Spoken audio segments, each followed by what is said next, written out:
Subscribe करें मेरे channel A to Z education अड्डा को और इस बेल आइकन पर क्लिक करें for latest update. Rohit sir, this is Komal here and I am from Haryana. Sir, thank you so much from your guidance and teaching. I gained second rank in my KVS as a contractual teacher. Sir, thank you so much. I want to share my experience. चलिए शुरू करते हैं। जब उन्होंने मेरा interview लिया और exam conduct होने के बाद का जो भी एक्सपीरियंस था वो मैं आपके साथ शेयर करना चाह रही हूँ। फर्स्टली तो सर क्या हुआ कि हमारा एग्ज़ाम कंडक्ट हुआ और एग्ज़ाम के अंदर मेरी 6th rank I out of 65 students.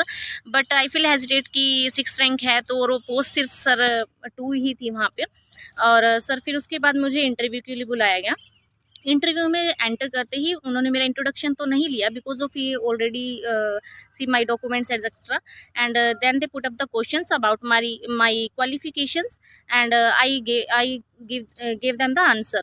But sir, they put up the questions about my school where I taught in 2019.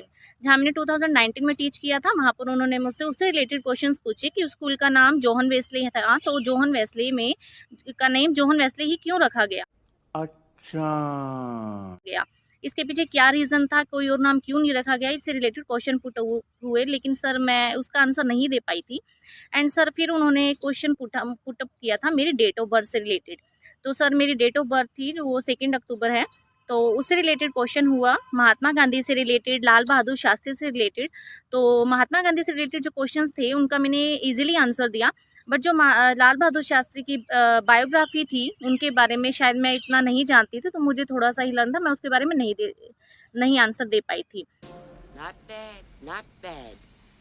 And sir फिर उसके बाद उन्होंने मुझसे क्वेश्चन पुटअप किया कि आप एक प्राइवेट स्कूल और एक केवीएस के स्कूल के अंदर कैसे आप उसको कंपैरिजन कर सकते हो। तो सर उसका अंडरस्टैंडिंग के अकॉर्डिंग ही मैंने अपना आंसर दिया था। एंड सर फिर उन्होंने एक क्वेश्चन और पुटअप किया था, एफएलएन से रिलेटेड था, और उसके लिए तो मैं सर बहुत बहुत आपका शुक्रिया करती हूँ क्योंकि एफएलएन आपने इतने अच्छे से टीच किया था उस टाइम। तो उन्होंने एफएलएन से रिलेटेड क्वेश्चन पूछा, इम्प्लीमेंटेशन से रिलेटेड।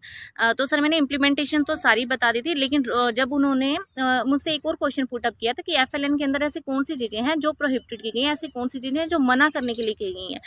तो सर मुझे सिर्फ एक रोट लर्निंग का पता था, लेकिन जो 2 क्वेश्चंस और थे, 2 और उसके पॉइंट्स थे, वो मैं लर्न नहीं कर पा रही थी, रिकॉल नहीं कर पा रही थी वहाँ पर। तो मैंने सॉरी फील किया एंड दे से ओके, कोई बात नहीं। एंड सर सबसे पहले और फिर उसके बाद सर मेरी डेमो टीचिंग स्टार्ट हुई।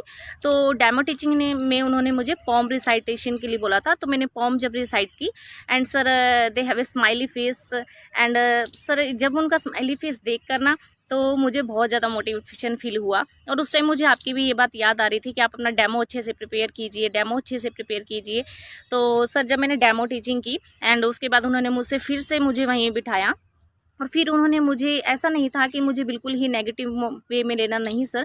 फिर उन्होंने मुझे ये बोला कि जब आप केवीएस के रियल इंटरव्यू के लिए जाओगे तो आपको कौन कौन सी चीज़ें ऐसी हैं जो आपको रिकॉल करनी है वहाँ पर, और ये चीज़ ऐसे होनी चाहिए। उन्होंने मुझे मेरी कमियां भी बताई, लेकिन सर उसके बावजूद भी मुझे ऐसे लगता है कि मेरी डेमो टीचिंग की वजह से ही मेरा रैंक 2nd आया है।